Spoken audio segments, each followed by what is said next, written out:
Buonasera, ben ritrovati, nuovo appuntamento con l'informazione di Telefriuli. Incidente mortale questa notte alle 2:30 a Porcia in via Lazio, nel quartiere di Sant'Antonio.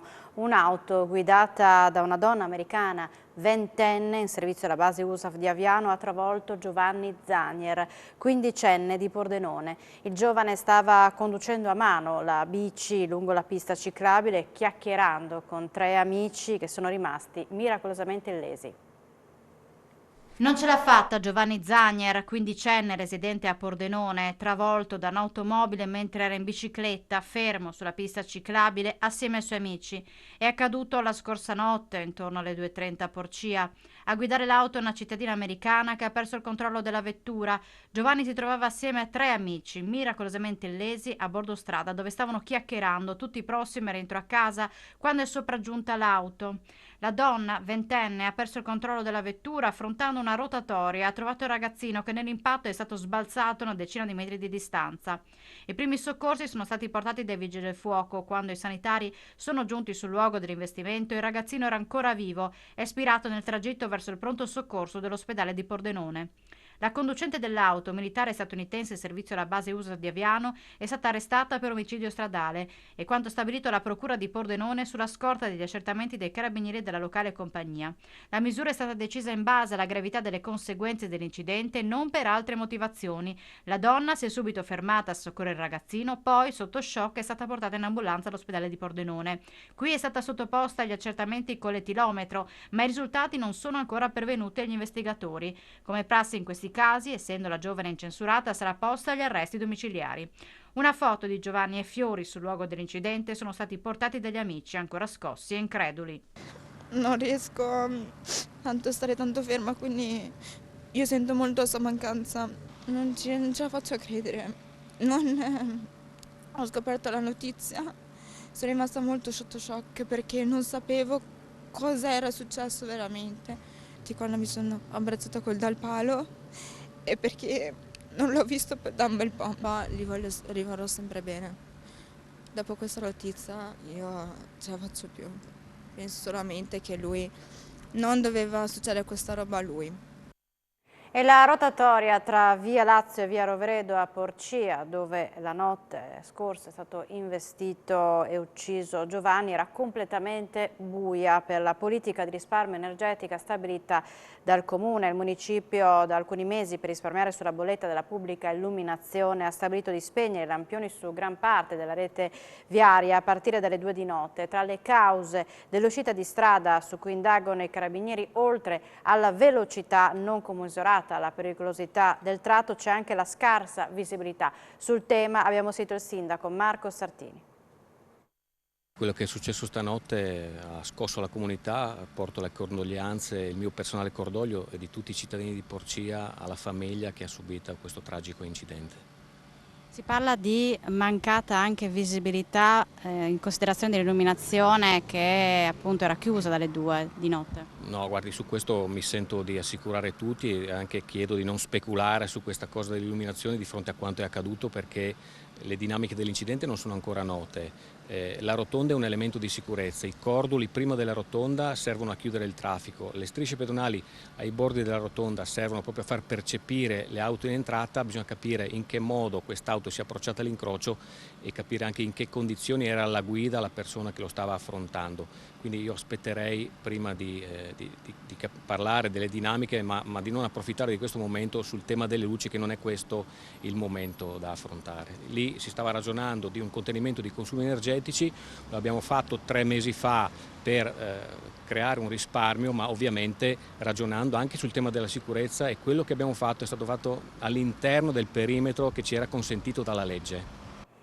Ed ora ci spostiamo a Lignano Sabbiadoro, dove un bambino di 2 anni e mezzo di origine vietnamita è stato investito da un'automobile condotta da un italiano poco dopo le 9 di questa mattina in Viale dei Platani. Il piccolo, che ha riportato un trauma cranico, è stato trasportato all'ospedale di Udine. Sul posto sono intervenuti gli operatori sanitari del 118 con ambulanza, anche l'elicottero, a ricostruire l'accaduto, le pattuglie della polizia locale.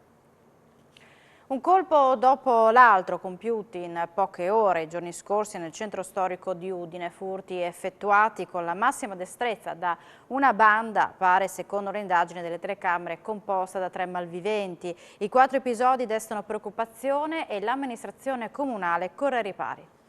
Il sistema di videosorveglianza della nostra città è a disposizione degli inquirenti e delle forze di polizia dello Stato che si occupano di questi episodi che sono assolutamente da non sottovalutare, quindi è fondamentale intensificare i controlli e soprattutto, ancora più importante penso, individuare immediatamente i responsabili di questi gesti per arrivare ad una punizione esemplare, perché in una città come Udine episodi del genere non sono assolutamente accettabili, quindi è fondamentale che le forze di polizia individuino immediatamente chi ha compiuto questi fatti gravi. 4 locali presi di mira negli ultimi giorni. La dinamica di questi fatti fa pensare al fatto che ci sia qualcuno che sta prendendo di mira i locali della città, e questo ovviamente non può che essere qualcosa di assolutamente deprecabile, quindi sarà importantissima l'attività investigativa delle forze di polizia. Pensate anche di intensificare le telecamere di sorveglianza o naturalmente anche i controlli? Ma assolutamente sì, a brevissimo inizieranno i lavori per l'installazione di nuove telecamere in giro per tutta la città. Nel mese di settembre in particolare ci sarà proprio l'installazione dei nuovi sistemi e quindi sicuramente questo contribuirà a prevenire episodi di questo tipo. E veniamo ai dati di oggi della pandemia. I nuovi casi sono 439, sono stati rilevati con 2.684 tra tamponi molecolari e test antigenici. I ricoveri in terapia intensiva sono 4, mentre le persone ricoverate in altri reparti 195. Si registra un decesso a Udine. Da San Vito al tagliamento al Parlamento europeo di Strasburgo a piedi per sensibilizzare le istituzioni sul tema dell'autismo e dell'inclusione lavorativa. E questa è l'impresa che vedrà protagonista Valentino Gregoris, partenza oggi e rientro in Friuli a metà settembre.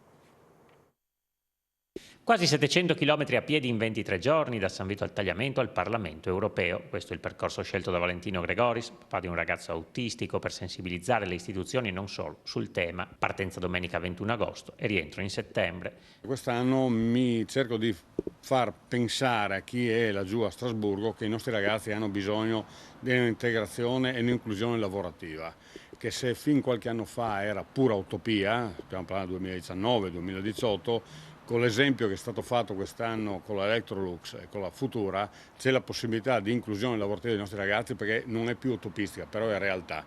Cerchiamo di aiutare questi ragazzi a includersi, perché io ho sentito una ragazza che aveva la sindrome di Down che darle un lavoro era dare una dignità. Gregoris, sostenuto dai camperisti sanvitesi e dalla SOMSI, oltre che da partner pubblici e privati, ogni anno sceglie un cammino diverso, marciando per l'autismo. So che c'è parecchio entusiasmo in Alsazia per questo cammino e a me fa molto piacere. Quando sarò a distanza presumibilmente di 100 km da arrivare a Strasburgo, mi sposterò col camper e andrò a trovare il nostro paese gemellato Rexheim.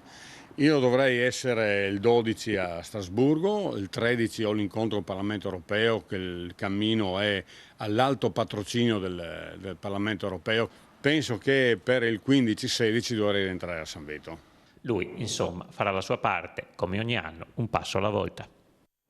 Una tavola rotonda per parlare di sport e disabilità, ma anche di inclusione e prevenzione. Si è tenuta ieri all'ASO, organizzata dall'Associazione di Promozione Sociale Io Ci Vado con Willisi e la stessa associazione sportiva udinese. Un'occasione per mettere assieme persone che ogni giorno si impegnano per migliorare la vita degli altri e per creare un mondo più inclusivo alla portata di tutti. L'inclusione parte dallo sport è il titolo della tavola rotonda che con questi obiettivi è stata organizzata ieri all'ASU per raccogliere testimonianze e buone pratiche per un mondo più inclusivo, organizzata da Io Ci Vado con la stessa ASU e con Willisi SRL. Tutto è partito da un accordo che Io Ci Vado ha fatto il 14 luglio col Centro Internazionale di Ricerca Daniele Denardi di Roma inizieranno lì dei pacchetti della formazione di professionisti. L'idea è di portare il centro anche qua in Friuli, cominciamo a formare le persone, fare delle attività e creare dei pacchetti anche turistici. Il turismo movimenta un po' tutta quella che è l'attività e l'economia di un paese. Assieme al turismo le persone di solito si muovono, fanno attività fisica, l'attività fisica comporta anche la prevenzione, sapere come muoversi e avere dei professionisti preparati e formati che sappiano dire alle persone, soprattutto chi ha delle disabilità, che cosa può fare e insegnargli a fare attività fisica. Quindi un pacchetto che andremo a costruire per far sì che le persone possano muoversi e divertirsi e stare bene. La giornata di oggi è una giornata positiva, molta affluenza e soprattutto è un atto concreto verso qualcosa che si può muovere veramente di bello. Perché come dicevo, la disabilità è un mondo vasto, è un mondo a 360 gradi, però è inutile parlarne se poi non si va sul concreto per cambiare le cose, perché ad oggi molte città d'Italia non sono accessibili. Parto gemellare al Parco Zoo Punta Verde di Lignano Sabbiadoro sono nati Ibagué e Magangué, 2 esemplari di tamarino di Edipo, piccola scimmia presente in natura nelle foreste della Colombia nord-occidentale. In questo periodo i genitori Indiana e Algo si stanno prendendo cura dei loro cuccioli, supportati anche dall'aiuto delle giovani figlie Cali e Bogotà, racconta Maria Rodeano, direttore del parco. Alla nascita queste scimmie pesano circa 40 grammi ed adulti raggiungono i 700 grammi circa. Al momento le piccole trascorrono le loro giornate sulla schiena dei genitori e delle sorelle, ma presto cominceranno a muoversi esplorando tutto il territorio circostante. Nei suoni e nei luoghi ha raggiunto la 24esima edizione, a Cervignano va di scena la musica. L'FM Quartet del trombettista Francesco Minutello, arricchito dalla partecipazione del sassofonista Pietro Tonolo, sono i protagonisti del concerto tenuto nel Giardino dei Diritti di Cervignano per Nei Suoni dei Luoghi, 24esimo Festival di Musica e Territori organizzato dall'associazione Progetto Musica. We Live the Present fra jazz e musica classica. Titolo dell'appuntamento ha offerto il destro di ascoltare dal vivo alcuni brani dell'omonimo nuovo progetto discografico del trombettista friulano registrato da Stefano Amerio per Arte Suono assieme a musiche di Eric Satie e Johann Sebastian Bach. Formato nel 2009 dalla collaborazione fra Minutello ed il pianista Giampaolo Rinaldi, l'FM Quartet con Simone Serafini al contrabbasso e Max Trabucco alla batteria ha preso parte nel corso degli anni a diversi festival e rassegne, quali Jazz by the Pool, mescolanze musicali, Venezia Jazz Festival, Musica in Villa e Udine Jazz, oltre ad avere collaborato con diversi musicisti e sul progetto Dune con alcuni fra i migliori sassofonisti del panorama jazzistico internazionale. Oltre a composizioni originali, le 11 tracce del nuovo disco comprendono 2 brani arrangiati, come la celebre Gymnopédie di Satie e My Life is Now del compianto Marco Tamburini, con sonorità europee che si intrecciano fra brani dalla spiccata energia e ballate che riflettono la crescita artistica del trombettista friulano. Ad accompagnare il quartetto, la straordinaria presenza del sassofonista e compositore di Merano Pietro Tonolo, entrato nel mondo del jazz professionale attorno al 1979 dopo aver abbandonato una già intrapresa attività come violinista classico, qui chiamato all'esecuzione di famosi standard jazz. Siamo in chiusura, grazie per l'attenzione e buona serata con i programmi di Telefriuli, arrivederci.